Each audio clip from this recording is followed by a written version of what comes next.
안녕하십니까, 래필입니다. 11월 19일 두산 에너빌리티 보도록 하겠습니다. 증시 먼저 보겠습니다. 코스피는 0.12% 상승했고요. 코스닥은 0.5% 하락했습니다. 자, 코스피 2470포인트로 어제 제가 리뷰를 하지 못했는데요. 어제 좀 급등을 하면서 진행이 되었었습니다. 그리고 오늘은 부합 수준으로 크게 상승 없이 진행되었고요. 시가총액 상위 종목 삼성전자가 10조 가까운 그런 배당을 약속을 하면서 급등을 하였습니다. 그 영향으로 코스피가 어제 급등을 했었고요. 오늘은 그 관련 종목들이 움직이지 않았고 마찬가지 코스피 지수도 크게 변화가 없는 상황이었습니다. 외국인 투자자는 오늘 3,300억을 매도했고요. 기관 투자자 4,500억을 매수했습니다. 코스닥은 여전히 좀 약한 모습입니다. 686포인트고 0.5% 하락했습니다. 외국인 투자자가 300억 매도했고 기관 투자자 300억 매수를 했는데요. 수급의 움직임이 크지 않습니다. 일별 차트로 보시면 코스피는 큰 하락 이후에 좀 이제 바닥을 찍고 올라가는 그림으로 만들어지고 있습니다. 삼성전자의 움직임과 유사하다라고 보시면 될 것 같은데요. 근데 여기서 추가적인 반등이 지속적으로 나올지는 의문입니다. 그래서 좀 더 시장을 봐야 될 것 같고, 투자 수급을 보게 되었을 경우에는 외국인 투자자는 확실히 매수를 하지 않고 있습니다. 어제 외국인 투자자가 520억이죠. 매도를 했고, 오늘도 3,300억을 매도하면서 사실상 코스피에서는 연속으로 빠지고 있거든요. 11월 8일부터 해서 지속적으로 이탈을 하는 분위기가 형성되고 있습니다. 기관 투자자는 4,500억 매수했는데요. 이번에는 금융 투자가 아니라 연기금 투자자가 매수를 하기 시작합니다. 3,000억 가까이 매수가 되었고요. 15일, 14일 해가지고 최근에 연기금 투자자가 지수 방어를 하는 모습이 나타나기 시작합니다. 최근 한 10월 말부터 해가지고는 본격적으로 연기금 투자자가 코스피에 베팅을 하고 있는 모습이고요. 외국인 투자자가 좀 많이 빠져나가는 모습이다 보니까 지수 방어를 해주고 있는 그런 모습입니다. 그래서 외국인 투자자가 언제 이제 코스피로 다시 유입이 되는지가 중요한 포인트가 될 것 같은데 아직까지는 그러한 움직임이 나오지 않고 있습니다. 코스닥은 680포인트로 바닥 라인을 아직도 형성하고 있습니다. 코스피처럼 삼성전자가 올라가면서 그런 올라가는 분위기가 없었고요. 여전히 코스닥에는 시가총액 종목들이 바이오 종목이라든지 혹은 이 2차전지 관련 종목들이 집중되어 있습니다. 근데 그 두 분야가 사실은 바이오는 올랐다가 떨어졌다가 변동성이 굉장히 크고 그 다음에 2차전지가 최근에 굉장히 좋지 않죠. 트럼프 대통령에 대한 당선으로 인해서 영향이 좋지 않은데 그러한 움직임으로 인해서 코스닥이 지금 지수가 힘을 못 쓰고 있습니다. 그래서 아직도 이제 바닥 라인을 다지고 있고 오히려 이제 이전 저점보다 주가가 떨어져 있는 상태이기 때문에 코스닥은 좀 어려운 상황입니다.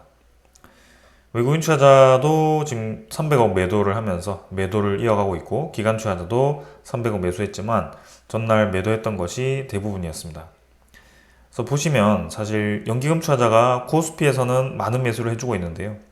지금 코스닥에서는 딱히 매수를 해주지 않고 있습니다. 금융투자 위주로의 매수가 전부이고요. 외국인 투자자도 딱히 매수를 이어가지 않고 있습니다. 그렇기 때문에 코스닥 종목들이 좀 약세를 계속 띠고 있고 성장성을 필요로 하는 그런 종목들이 최근에 이런 이 금리에 대해서 계속 주목을 하고 있을 텐데요. 우리나라의 경기가 어려울 때 우리나라 금리를 떨어뜨릴 수 있어야 되는데 지금 금리를 떨어뜨릴 수가 없습니다. 지금 금리를 떨어뜨려 버리면 겨우겨우 이제 1,400원 찍고 좀 안정화되어 있는 이 환율이 다시 올라갈 수 있거든요. 그래서 환율이 떨어지지 않는 이상은 섣불리 지금 우리나라는 금리를 내릴 수가 없습니다. 그럼 어떻게 돼야 되느냐? 결국에는 미국의 금리가 더 많이 떨어져야 됩니다. 근데 지금 미국의 금리가 더 떨어질 수 없는 상황이 펼쳐지고 있거든요.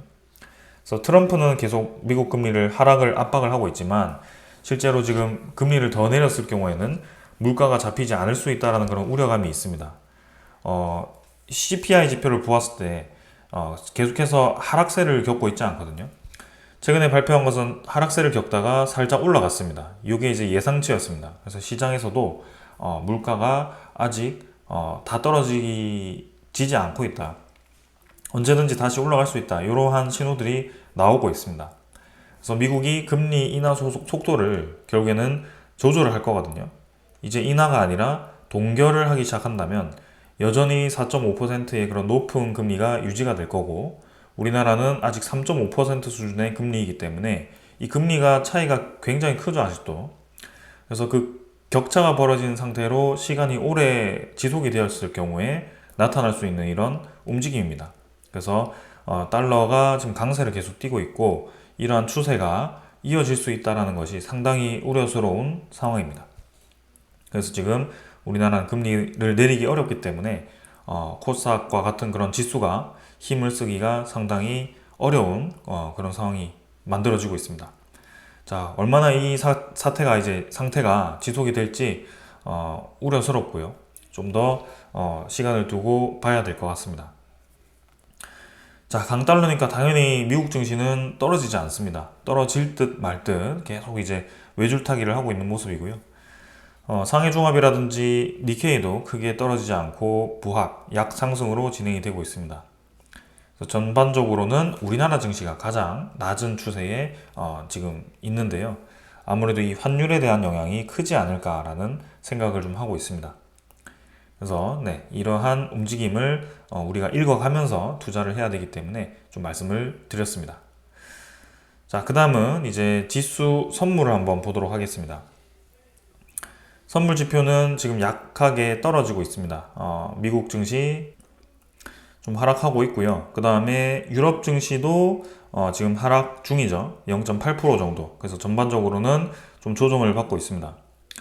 아까 이제 이 영상을 찍기 전에 속보를 보니까 이제 푸틴이 미국의 장거리 미사일, 우크라이나의 장거리 미사일을 허용함으로써 푸틴이 이제 핵 교리에 대해서 개정을 하였습니다. 그래서 핵을 좀 더 낮은 임계치에서 쓰겠다, 쉽게 쓰겠다라고 얘기를 한 거고요.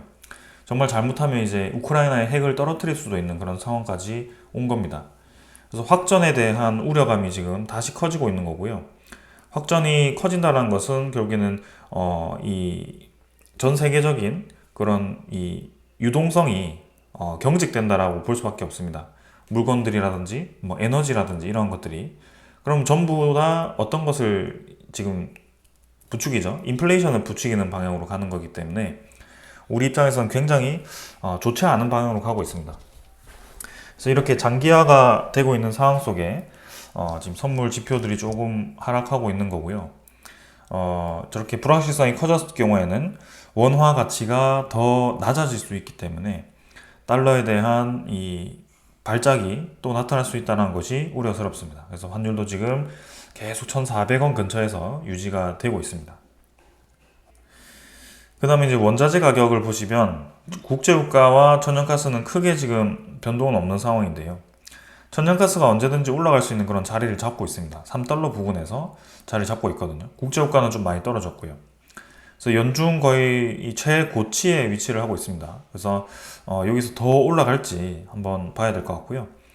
확전이 되면 이 천연가스에 대한 가격도 급등을 할 가능성이 큽니다. 국제유가도 마찬가지고요. 전반적으로 지금 어려운 상황이 지속되고 있다. 채권금리는 다행히 좀 떨어지기 시작합니다. 4.36%. 그래서 채권금리가 높아졌다는 것은 채권에 대한 가격이 떨어졌다는 것인데, 채권에 대한 가격이 반등했기 때문에 이 국채금리가 떨어지는 겁니다. 그래서 요거는 이제 시장금리라고도 볼 수 있기 때문에 지금 이제 기준금리는 떨어졌는데 시장금리는 굉장히 높아지는 상황이었기 때문에 역설적인 상황이었죠.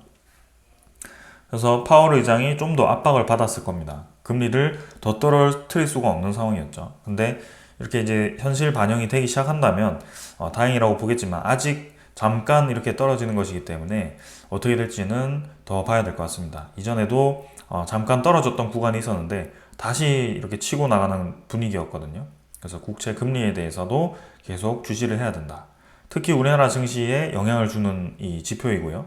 4.5%까지 갔을 때 코스피가 좀 크게 흔들리는 모습이 있었는데 지금 이제 4.5% 아래에서 다행히 저항을 받고 좀 떨어지는 모습이어서 한번 계속 떨어지기를 좀 바라보겠습니다. 자, 오늘 여기까지 시장 분위기를 한번 살펴보았고요. 계속해서 어려운 시장 상황이 이어지고 있습니다. 전쟁이 끝나지도 않고 인플레이션도 끝나지 않고 오히려 불확실성을 추구할 수 있는 이 대통령이 미국 대통령으로 당선이 돼버리면서 상당히 혼돈세로 이어지고 있습니다. 이러한 방향이 자 이제 내년부터 시작이 되는데 계속 이러한 이 움직임들을 좀 긴밀하게 파악을 하고 우리가 이 리스크에 대해서 좀 대응을 할 수 있는 앞으로의 4년이 되어야 되지 않겠나라는 생각입니다. 그래서 이 정도로 네, 오늘 리뷰 마치고요. 종목으로 넘어가도록 하겠습니다. 두산에너빌리티 보겠습니다. 오늘 850원 상승했고요. 3.94% 상승해서 22,400원으로 마무리가 되었습니다. 오늘은 코스피 상승보다 훨씬 두산에너빌리티가 상승폭이 크게 진행이 되었고요. 시간의 거래도 좀 힘이 붙으면서 22,500원으로 마무리가 되었습니다.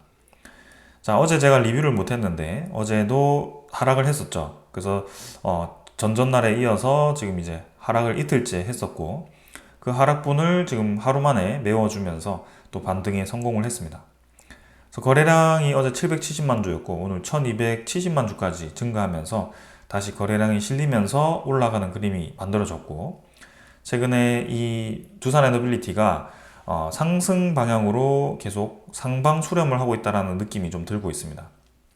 그래서 고점에서 저항을 계속 받고는 있지만 꾸준히 지금 저항 라인을 지지 라인을 만들면서 주가를 밀어 올리고 있다, 상방으로 밀어 올리고 있다는 것이 보이고 있고요.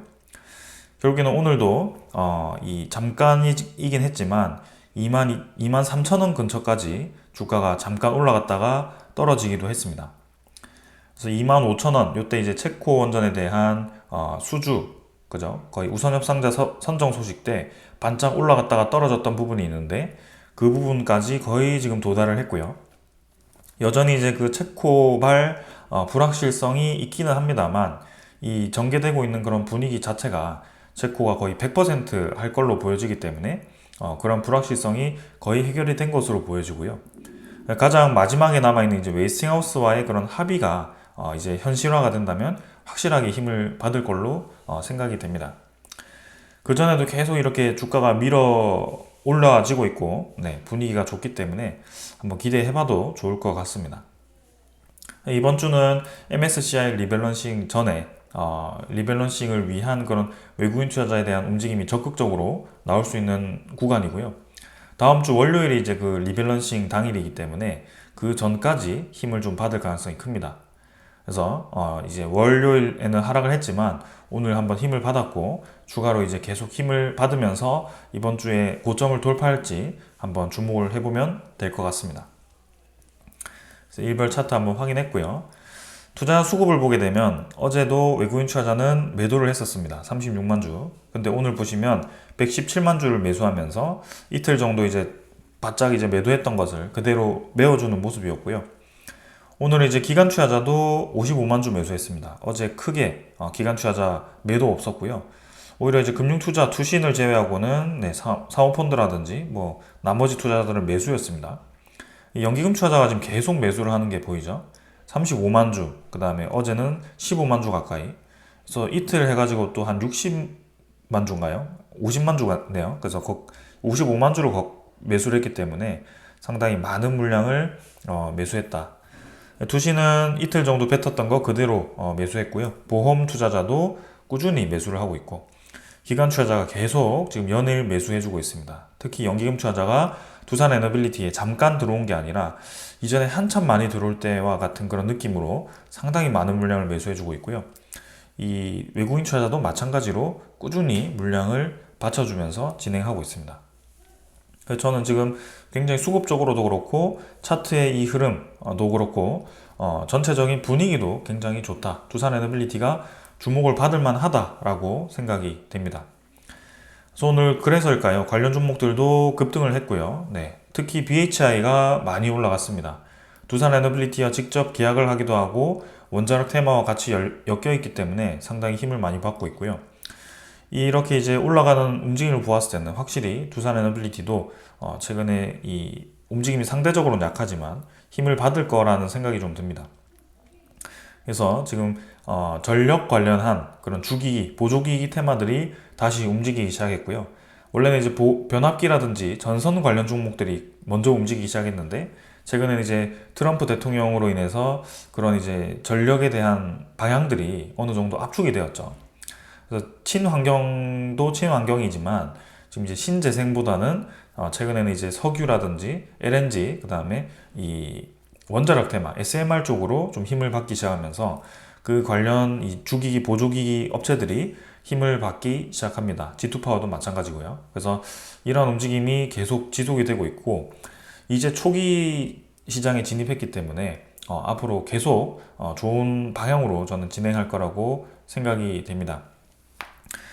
자, 그래서 시장에 대한 분위기도 좀 좋았다면 상당히 저는 관심을 많이 받았을 거라고 생각이 되는데 이 기업에 대한 분위기, 그 다음 에너지 테마들, 두산 에너빌리티가 포함된 이런 관련 움직임들이 상당히 좋음에도 불구하고 최근에 우리나라 증시가 상당히 약하고 그 다음에 세계 정세라든지 그런 이 인플레이션, 그 다음에 강달러에 대한 이 경계 이런 것들이 좀 이제 여러 가지 불확실성들로 남아 있습니다. 그래서 거시적으로는 굉장히 불안한 모습이지만 우리가 이 테마에 집중했을 때는 상당히 좋은 환경이 만들어졌다. 그래서 그 두 개가 적절하게 상충하면서 좀 더 이제 힘을 받기를 기대를 하고 있고요. 계속 그 상황들을 좀 면밀하게 분석을 해보도록 하겠습니다. 자, 그 다음 이제 공매도 잔고 한번 살펴보도록 하겠습니다. 공매도 잔고는 1379만 주로, 137만 주죠. 네, 좀 증가했고요. 어제도 좀 증가하면서 최근 대비해서는 좀 공매도 잔고가 늘어나는 모습이었습니다. 그래서 여기 이제 뭐 이 정도 늘긴 했는데요. 네, 크게 뭐 수백만 주씩 이렇게 늘어나는 게 아니기 때문에 별로 저는 중요한 데이터는 아닌 것 같습니다. 그래서 한번 피크를 찍고 다시 떨어지는지만 한번 체크를 해보면 될 것 같고요. 지금은 네, 가볍게 넘어가겠습니다. 그 다음 두산 에너빌리티 대차 잔고인데요. 지금 이제 대차 잔고는 어제는 체결이 92,000주, 상환이 12,000주 정도로, 네, 사실 뭐 8만 주 정도 늘었는데요. 오늘 같은 경우는 대차 잔고 상위 종목에 위치를 했지만, 뭐 그렇게 많이 감소하진 않았습니다. 그래서, 체결이 4만 주, 상환이 29만 주로 해서 25만 주 정도, 잔고가 감소했고, 1230만 주로 잔고가 형성이 되었습니다. 뭐 최근 대비해서는 조금 높은 편이지만 뭐 이 정도로 네, 계속 흘러가는 것 같고요. 공매도 잔고도 그렇고 대차 잔고도 그렇고 지금 크게 네, 변화가 없는 상황입니다. 그리고 오늘 거래원을 보시면 네, 지금 이제 외국계에서는 골드만삭스가 다시 장중에 조금 매수를 했는데요. 뭐 그 외에는 특별하게 보이는 수급은 없었습니다. 전날에는 네, 모건 스탠리가 좀 매수가 있었고 JP모건이 반대로 매도가 좀 있었는데요. 이렇게 매수 매도에 계속 반복적으로 나타난다는 것은 이제 MSCI 리밸런싱 관련돼서 그런 리밸런싱에 대한 작업들이 들어가고 있다고 보시면 될 것 같습니다. 보통 이제 미리 매수 매도를 해놓고 리밸런싱 당일에 좀 서로 이제 동시호가에 주고받고를 하면서 좀 그런 물량들을 채워가는 그런 모습들이 많이 나왔는데요. 그게 아마 11월 25일 다음 주 월요일에 나타날 것 같습니다. 그래서 11월 말까지는 리밸런싱에 대한 움직임들이 있기 때문에 한번 기다려 보도록 하고요. 자, 이제 올해도 네, 거의 다 되어 가고 있습니다. 한 달 정도 남았고 어떻게 이제 연말을 장식할지 한번 지켜보도록 하겠습니다. 그 다음 이제 종목 상세를 보겠습니다. 외국인 추적 물량이 117만 주였고 오늘 116만 주 플러스로 잡혔습니다. 그래서 거의 동일했고요. 전날도 36만 주 매도, 그 전날에는 78만 주였나요? 매도였습니다. 그래서 거의 뭐 이틀 매도한 거 그대로 매수가 되었고 23.04%로 외국인 보유율이 다시 23%를 달성했습니다. 그래서 계속 네, 차익 실현 물량이 나오는 듯 하면서 꾸준히 물량이 매수가 되고 있고 외국인 투자자가 지금 23% 수준이면 두산 에너빌리티의 거의 역사적인 가장 높은 보유량이 아닐까 네, 그렇게 생각합니다. 그래서 그 이상으로 계속 치고 나가는 분위기가 형성되고 있고 앞으로도 계속 체크를 해보겠습니다. 자, 그래서 이 정도로 두산 에너빌리티 네, 관련 기술적인 부분들은 다 확인했고요. 오늘 준비한 종목 소식들 전해드리도록 하겠습니다. 자, 먼저 전해드릴 소식은요, 우리 기술이긴 한데요. 자, 원전 독점 기술 기반 SMR 분야의 첫 수주를 하였습니다. 그래서 69억 규모로 DCS라는 것을 공급 계약을 했는데, 이거는 비안전 개통 DCS, 그러니까 분산 제어 시스템을 공급을 했다라고 합니다. 근데 그 계약 대상이 두산 에너빌리티고요. 69억 정도 공급 계약을 체결했습니다. 그래서 SMR용 DCS를 공급을 한다라고 하는데, 자, 두산 에너빌리티가 최근에 SMR 관련된 수주 이 공시를 내진 않았거든요. 그래서 여기 이제 어디에 들어가는가? 혹시 뉴스케일 파워와 진행하던 아이다호주의 모델에 이제 기자재를 그때 이제 소식이 나왔었고, 그거의 차원에서 진행이 되는 것인지, 혹은 우리나라 내에서 개발하고 있는 뭐 ISMR이라든지 그런 쪽에서 이제 SMR에 대한 연구용 개발을 진행하는 것인지 그걸 아직은 파악은 하지 못했습니다. 그래서 일단은 두산 에너빌리티가 SMR 관련된 사업을 진행은 하고 있구나, 이렇게 좀 이해를 하시면 될 것 같고요. 이제 SMR 파운드리로서의 역할을 위해서 이렇게 우리나라의 여러 기업체들과 협력을 하는 모습입니다. 자, 그 다음은 이제 우리나라에서도 부산교육청에서 원자력고 설립 추진을 본격화한다라고 하는데요. 이 원자력 발전에 대한 확대도 중요하겠지만 결국에는 확대에 대한 그런 이제 뭐 파운드리의 공장도 필요하겠고, 그 공장이 지어져도 그 안에서 일을 할 수 있는 사람들, 인력들이 필요합니다. 근데 아무나 데려다가 이거를 뭐 만들고 제작하고 설비를 운용하고 그죠? 유지 보수를 하는 게 쉽지 않은 그런 분야이거든요. 그래서 그거를 일찌감치 어릴 때부터 그죠? 이렇게 인력들을 양성을 하자라는 의미인 것 같고, 그래서 부산시 교육청에서 소형 모듈 원전 개발 회사인 삼홍기계와 원자력 등 에너지 분야 전문 기업 두산 에너빌리티를 방문해서 이제 원자력고 설립 관련된 산업 현황을 파악하고 부산 지역 직업계고 학생들의 취업 연계 등을 협의하기 위해서 이렇게 얘기를 했다라고 합니다. 원자력 관련된 학과 개편과 그 다음에 조기 개교 준비 이러한 것들로 이제 이렇게 본격적으로 산업이 활성화되는 그런 모습이 나오고 있습니다. 그래서 우리나라 내에서 이제 이렇게 체계적으로 산업이 활성화된다는 것은 아무래도 두산 에너빌리티 입장에서도 좋은 방향으로 가는 것 같습니다. 사실 이제 2000년대 초반, 그 다음에 2010년 후반 정도에서는 반도체 관련된 이 집중된 인재 육성들이 있었는데요. 지금 그래서 이제 좀 이쪽 철강 쪽이라든지 건설업 쪽, 그 다음에 조선, 그다음에 두산 에너빌리티가 포함된 이런 중공업 쪽이 상당히 인력이 부족했던 그런 모습이었던 것 같습니다. 근데 최근에 들어서 다시 관심을 받기 시작했고 이러한 움직임들이 나타나는 것이 좋아 보입니다. 자, 근데도 이제 아직도 우리나라는 원전 확대에 대한 그림을 그리지 못하고 있습니다.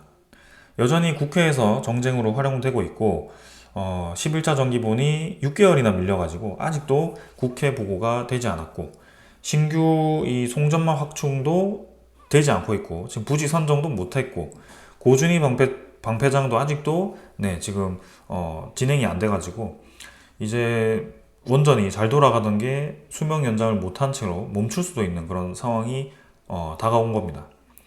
그래서 제가 이제 이렇게 보았을 때는 빨리 이제 합의를 해서 진행을 해도 이제 늦었다라고 생각이 되는데, 여전히 지금 반대쪽에서는 이 11차 정기본을 백지화를 주장하고 있습니다. 지금 와서 백지화 해봤자 원전 3기를 막는 것밖에 더 안 되거든요. 그래서 그 3기 해봤자 전체 전력 비중에서 얼마 되지도 않습니다. 4.2기가와트. 그 재생에너지 늘리는 거, 그 다음에 우리나라 전체 11차 전기분에서 차지하는 이 비중 중에 원자력 발전이 차지하고 있는 이 4.2기가와트가 얼마 되지도 않고요. 실제로 이게 진행되어도 사실 크게 문제가 없어 보이는데 계속 그 정쟁으로 활용하면서 이 두 단체에서 계속 반대를 하고 있는 상황입니다. 그래서 지금 이제 전체적인 세계 분위기가 근거 없는 전력 수요 확대가 아닙니다. 그렇게 따지면 지금 전 세계가 왜 이렇게 원자력 발전에 관심을 가지고 전력의 이 수요 확대를 위해서 공급 확대를 위해서 이렇게 목숨을 거는가, 그거를 다시 생각해야 되고요. 왜 세계에서 2050년까지 원자력 발전을 3배 늘리기 위한 그런 발표까지 하는가. 거기에 최근에 31개국, 최근에 6개국이 늘어서 이렇게 국가들이 늘어나기 시작하는가를 다시 한번 생각해야 됩니다. 그래서 자, 이번에 21일과 26일에 이제 산자중기위 법안 심사가 이렇게 진행된다라고 하는데, 이때 이제 좀 해결이 되었으면 하는 바람이고, 빠르게 이제 고준희 병폐장 합의되고 11차 정기본도 보고가 된 다음에 얼른 부지 선정을 해서 지금 그 계획에 맞게 전력 공급을 준비를 해야 됩니다. 그래서 그런 것들을 좀 주목을 해야 될 것 같고요. 그렇게 이제 확정이 되고 나면 그런 불확실성들이 해결되고 두산 에너빌리티 입장에서도 이 주기기, 보조기기라든지 이런 공급 차원에서는 상당히 수혜를 볼 것으로 기대가 됩니다. 자, 그리고 이제 전 세계적으로 보았을 때 지금 원전으로 다시 확대 추진이 일어나고 있는데, 특히 전 세계의 원전을 축소시키기 시작했던 그 시작본, 그죠? 일본이죠. 후쿠시마 원전에 의한 원전 폭발 사고로 전 세계가 이제 탈원전으로 기류를 취하기 시작했는데, 그 일본마저도 지금 원전을 포기하지 못하고 있습니다. 그래서 2040년까지 원전 비율을 20% 유지를 하겠다라는 발표를 했는데요.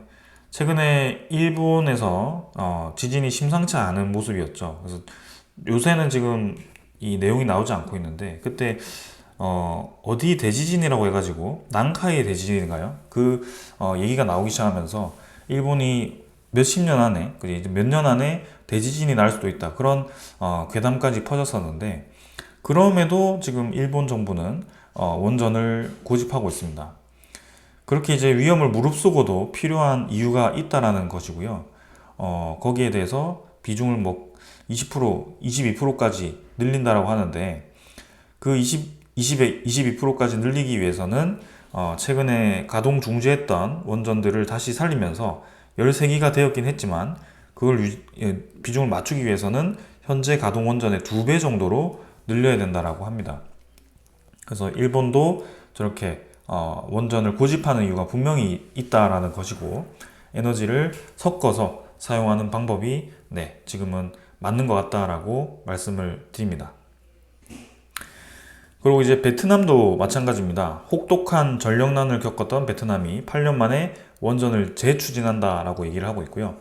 베트남도 원래 이 원전에 대한 건설 계획이 있었습니다. 근데 일본 후쿠시마 원전 사고 이후에 그 계획을 이제 철폐를 했었는데, 최근에 들어서 이제 전력에 대한 부족이 예상이 되고 실제로 이제 전력난이 나타나기 시작하니까 안정적인 공급원, 에너지원이 필요하다. 그다음에 국제적인 정세가 이제 에너지 가격이 급변동하다 보니까 상당히 어렵죠. 그래서 에너지 자립이 필요하다라고 생각을 한 것 같습니다. 그래서 재생에너지도 에너지 자립으로서의 영향이 있겠지만, 특히 이제 에너지 안정성 차원에서는 원자력 발전이 빠질 수가 없고요. 베트남이 결국에는 원전 에너지를 다시 건설을 준비하고 있습니다. 자, 그래서 8차 전력 개발 계획에 따라서 2026년, 2030년에 발전 용량이 부족해질 위험이 크고 에너지 안보에 잠재적인 위협이 될 수 있다라고 베트남 정부에서 이제 예상을 한 거고요. SMR을 포함한 모든 규모의 원전 건설은 공산당과 국가가 정한 방향에 맞춰야 되고, 모든 투자는 원자력법에 준수해야 된다, 이렇게 표현을 하면서 원전 건설 정책을 포함해야 된다라고 얘기가 나왔습니다. 그래서 이제 법안이 되게 되면 이제 원전에 대한 입찰을 시작할 거고요. 베트남 시장은 또 우리 두산 에너빌리티와 함께 이렇게 많이 진출했던 그런 시장이다 보니까 원전 건설도 해보면 좋을 것 같습니다. 지금 베트남 원전에 대해서 우리가 건설을 할 수 있다 이렇게 얘기를 하는 게 아니라 이제는 건설에 대한 계획을 폐기했던 국가들도 하나 둘씩 계획을 하기 시작했다라는 점이고, 실제로 원전 세배에 대한 서명을 했던 국가가 늘어나기 시작했다는 점이고, 전 세계적으로 그러한 집단을 만들어서 그 분위기가 형성이 되고 있다는 게 중요한 것이죠. 그래서 지금 짓고 있는 원전, 건설했던 원전, 이것들이 별로 중요하지 않습니다. 지금 신규로 건설할 예정인 원전들이 더 중요하고요. 그 신규로 건설할 수 있는 원전에 대해서 이제 중국, 러시아를 제외하고 뭐 미국도 제외하고도 아주 많은 국가들이 이제 관심을 가지기 시작했다는 것이 중요합니다. 그래서 계속 과거 데이터를 들고 와가지고 후쿠시마 원전 이후부터 지금까지 들고 와가지고 원전이 별로 늘어나지 않고 있다. 늘어나봤자 중국, 러시아가 대부분이다라고 얘기하시는 분들이 있는데요. 그거는 이제 맞지 않는 데이터입니다. 앞으로 이제 그런 것들을 어떻게 이제 성장할지를 분석을 해야 되고요. 2025년부터의 데이터가 지금은 중요한 상황이 되었습니다. 과거에는 내가 전력을 쓰지 않았다가 앞으로 2025년부터 급격하게 늘어나기 시작하는데 그거를 가지고 2024년 이전에는 크게 쓰지 않았기 때문에 지금 전력 많이 안 쓸 거다 이렇게 얘기하는 거랑 똑같은 거거든요. 그러니까 전혀 과거 데이터를 분석해봤자 이제는 소용이 없습니다. 급변하는 사태에서 미래의 데이터를 어떻게 합리적으로 분석을 하는가, 그 다음에 거기에 맞게 대응을 하는가가 가장 중요한 것 같습니다. 그래서 그 중 하나가 지금 원자력 에너지가 선택을 받은 것이고, 지금은 주목을 받을 수밖에 없는 상황이다. 자, 그리고 이제 루마니아 체르나보다 3, 4, 5기 계약이 체결이 되었는데요. 아쉽게도 이제 우리나라가 포함이 되지는 않았습니다. 그래서 루마니아도 지금 대형 원전에 대해서 검토를 하고 있었고, 지금 이제 보시면은 플로르사, 그 다음에 안킨 레사인가요? 그 다음에 안살도, 요쪽은 이제 이탈리아 쪽, 그 다음에 살전트 루디 뭐 에너지 이렇게 되어 있는데요. 이탈리아와 캐나다, 그 다음에 미국 컨소시엄이 이 루마니아 체르나보다 3, 4, 5기 계약을 체결을 하는 것 같습니다. 그래서 아쉽긴 하지만 그래도 우리나라가 지금 루마니아 쪽에서는 SMR 건설을 추진하고 있고요. 지금 이 내용을 제가 말씀드린 이유는 이제 웨스팅하우스를 제외하고도 이렇게 플로르사와 같은 미국의 전력 에너지사가 캐나다가 지금 여기서는 이제 중수로를 제작해서 납품을 하거든요. 그래서 원자로를 제작해서 납품하고 그걸 이제 운용하는 이 기업까지 이렇게 국제적인 컨소시엄을 짜서 들어온다라고 또 볼 수 있습니다. 그래서 굳이 웨스팅하우스가 아니더라도 이렇게 컨소시엄 진입이 가능하다라는 것을 좀 말씀드리고 싶었고, 우리 입장에서는 조금 이제 경쟁자가 될 수 있는 그런 상황이죠. 그래서 눈여겨서 볼 필요는 있겠습니다. 그럼 워낙 지금 시장이 크게 빠르게 커지고 있기 때문에 한두 개 정도 이렇게 국제적으로 넘겨주더라도 우리가 차지할 수 있는 몫이 워낙 많습니다. 그래서 전혀 지금 두산 에너빌리티에는 영향을 주지 않는다. 그래서 가장 중요한 것은 가능성입니다. 지금 미국 오클로사가 SMR 이 기업이죠. 대표적인 750메가와트의 데이터 센터 전력 공급 계약을 체결했었습니다. 그래서 오클로가 두 개의 데이터 센터 회사에서 최대 750메가와트의 저탄소 전력 공급을 위한 협력 의향서를 체결했습니다. 계약 소식은 아니지만 이제 협력 의향서로 인해서 미국 내에 이렇게 빠르게 SMR에 대한 수요가 늘고 있다는 그런 신호가 나온 것이고, 지금 이제 오클로는 자사의 오로라인가요? 오로라 원자로를 사용한다라고 하는데, 뭐 두산 에너빌리티와 직접 관련은 없겠죠. 그러나 이제는 여러 이제 이 모델들의 SMR 기업들이 각각 이제 계약을 하고 협력 의향서를 체결함으로써 본격적으로 SMR에 대한 개화가 시작되고 있다. 이렇게 보시면 될 것 같습니다. 그래서 이런 오로라 원자로가 과연 어떤 기업을 통해서 대량으로 제작이 될 것인가, 그것도 이제 우리가 눈여겨봐야 되고요. 특히 우리는 이제 뉴스케일 파워와 그 다음에 엑스에너지가 두산 에너빌리티와 주로 계약을 할 것으로 예상이 되고 있고, 실제로 지분 투자를 통해서 그렇게 이 기자재 공급권을 따낸 상황이죠. 근데 그 이외에도 이제 많은 SMR 기업들이 최근에 두산 에너빌리티 본사를 방문해서 그 기자재 생산 과정을 또 보았었고, 그런 것들을 좀 논의를 했던 격이거든요. 그렇기 때문에 두산 에너빌리티도 기존에 이제 이 60개 정도에서 더 늘어날 수 있다. 100개 이상으로 SMR 이 기자재를 납품해야 될 수도 있다라고 예상을 한 거고, 연 20개를 생산할 수 있는 라인을 만들고 싶어 하는 겁니다. 그래서 이런 것들을 우리가 계속 이제 눈여겨볼 필요가 있다. 두산 에너빌리티 입장에서는 원자력 테마가 최근에 가장 많은 관심을 받고 있지만 또 하나의 무기가 있습니다. 해상풍력 관련된 터빈 제작, 그 다음에 그 터빈 제작뿐만이 아니라 이렇게 O&M, 그죠? 유지 보수, 운전 이런 것들이 가능합니다. 근데 이 유지 보수와 운전에 대한 비용이 전체 이제 해상풍력 이 차지하는 그런 비용의 35에서 40%를 차지할 만큼 상당히 이제 비중이 크다라는 것이고, 그리고 이제 R자의 영역이다라고 보시면 될 것 같습니다. 그래서 지금 보시면 두산 에너빌리티는 해상풍력 1위 업체인 지멘스 가메사와 이제 이 대형 해상풍력의 시공과 그 다음에 O&M 서비스 등 다양한 기술 협력을 추진하고 있고, 실제로 이제 나셀 조립과 같은 그런 것들을 MOU 체결을 했습니다. 그래서 지멘스 가메사가 이제 우리나라의 해상 풍력을 수주를 해서 이제 진행을 한다라고 하면 두산 에너빌리티 공장에서 진행을 할 가능성이 크고, 그걸 납품하고 나서도 두산 지오 솔루션이 거기에 대해서 유지 보수를 하고 관리를 할 것 같습니다. 그게 지멘스 가메사뿐만이 아닙니다. 노르웨이 국영 에너지 기업인 에퀴노르도 지금 울산에서 800메가와트 규모로 부유식 해상 풍력을 진행 중인데, 이게 또 이제 두산 에너빌리티와 뭐 TS 윈드 코리아 등과 이렇게 또 다양하게 참여하고 있습니다. 그래서 지금 대형 이 기업들과 또 O&M을 준비하고 있고, 두산 에너빌리티 자체로도 8메가와트급, 그 다음에 10메가와트급 이상의 그런 해상 풍력을 납품하고 개발할 거기 때문에 거기에 대해서도 이제 또 두산 지오 솔루션이 관리를 하겠죠. 그래서 이제 두산 에너빌리티가 우리나라의 향후 해상 풍력 시장에 대해서 상당히 큰 비중으로 들어갈 가능성이 크고, 매년 많은 매출액을 발생시키고 수주액도 많을 걸로 예상이 됩니다. 단기간에는 어렵겠죠. 아무래도 아직 이 두산 에너빌리티가 본격적으로 해상풍력 관련해서 수주를 대규모로 하진 않았습니다. 그게 올해 입찰이 있고, 그다음 내년에도 매년 그 단지에 대해서 입찰이 있을 겁니다. 그래서 직접적으로 수주하고 이제 제작하는 기간이 본격적으로는 아마 25년 말 정도, 26년 초반 정도가 되지 않을까 싶고요. 그 뒤로 이제 매년 꾸준히 수주가 되면서 진행이 될 겁니다. 근데 주가는 아무래도 기대감이죠. 그래서 미리미리 반영이 될 것 같고, 이러한 움직임도 우리가 주목을 하고 있어야 된다라고 말씀을 드립니다. 자, 그리고 이제 두산 그룹 차원에서 이제 삼성전자발 위기로 두산 반도체 M&A 계획을 접는다라는 소식이 좀 있었습니다. 그래서 세미파이브 등 이렇게 M&A가 줄줄이 무산이 되고 있고, 이 박정원발 반도체 확장 전략도 제동이 걸렸다라는 소식이 있습니다.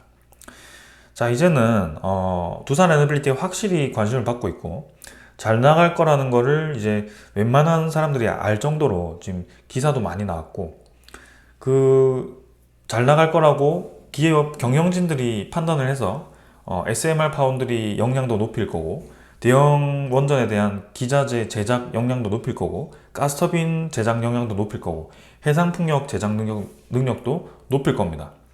근데 그렇게 많이 돈이 들어가는데 왜 이렇게 자꾸 이상한 이 반도체와 같은 가지치기를 하려고 하는지, 조금 이제는 벌려놓은 일들을 좀 집중해야 될 때가 아닌가, 이런 생각이 좀 듭니다. 그래서 이 두산 에너빌리티 주주들에게 계속 이제 유상증자 참여시키고, 이제는 합병을 진행시켜서 또 주식을 소각시켜 가지고 두산 로보틱스를 주고, 이런 머리 아픈 과정을 만들지 말고 직접적으로 두산 쪽에서 두산 에너빌리티에다가 이런 M&A 할 자금으로 투자를 함이 어떤가라는 생각이 좀 듭니다. 지분도 낮춰놓을 대로 블록딜 해가지고 낮춰놓은 상태에서 제3자 유상증자 배정으로 두산 쪽에서 직접 두산 에너빌리티에 투자를 하는 방안은 어떤가, 이런 생각이 좀 듭니다. 그래서 아직 합병에 대해서 어떻게 될지 결정이 되지 않았고, 이번 달 말까지는 좀 지켜봐야 될 것 같거든요. 그래서 그런 것들을 좀 봐야 되겠지만, 이런 소식을 보면 가끔 이렇게 또 울컥할 때가 있습니다. 좀 화가 나거든요. 그래서 집중을 해야 된다. 이제는 두산 에너빌리티에다가, 제가 뭐 경영에다가 직접적으로 관여할 자격은 없겠지만, 적어도 지금까지 겪어왔던 이런 상황들, 주주들이 유상증자 몇 번씩 참여해가지고 회사 운용 자금을 대줬고, 그 운용 자금으로 겨우겨우 이렇게 기회를 맞이한 상황에서 적어도 이제는 기업 차원에서 밀어줘야 되는 거 아닌가, 이런 생각이 좀 듭니다. 자, 그리고 이제 포스코 관련된 소식인데요. 포스코 포항제철소 1선제 공장이 폐쇄를 합니다. 방금 나왔던 소식인데, 전기료 인상으로 인해서 부담이 가중되는 상황에서 포스코가 이제 굉장히 힘들어지는 시기인 것 같습니다. 저 공급 과잉이 우리나라가 많이 생산해서가 아니라 이제 경쟁자인 중국과 같은 이런 값싼 가격으로 밀어붙이는 국가에서 이제 밀고 들어오는 겁니다. 이런 상황에서 우리나라가 선택할 수 있는 것은 기업에 대한 기술력을 살리는 거고, 우리나라 기업들이 운영하기 좋도록 좋은 환경을 만들어주는 겁니다. 그게 좋은 환경이 뭐냐? 전기료 인상이 좋은 환경인가요? 절대 아닙니다. 전기료를 오히려 인하해야 되는 상황이거든요. 근데 지금은 어쩔 수 없이 인상을 해야 되는데, 그 인상의 근원은 무엇인가? 결국에는 우리가 과도하게 LNG라든지 석탄의 이 비중을 높였고, 기존에 잘 운영하던 원자력 발전을 비중을 줄임으로써 급격하게 움직이는 그런 조급함으로 인해서 손실이 너무 크게 되었고, 그로 인해서 전기료를 어쩔 수 없이 인상하게 되었습니다. 그래서 이러한 것들이 결국에는 기업의 경쟁력으로 작용을 할 수밖에 없고, 전체적으로 이 우리나라 기업들이 해외로 나가는 시발점이 될 수도 있습니다.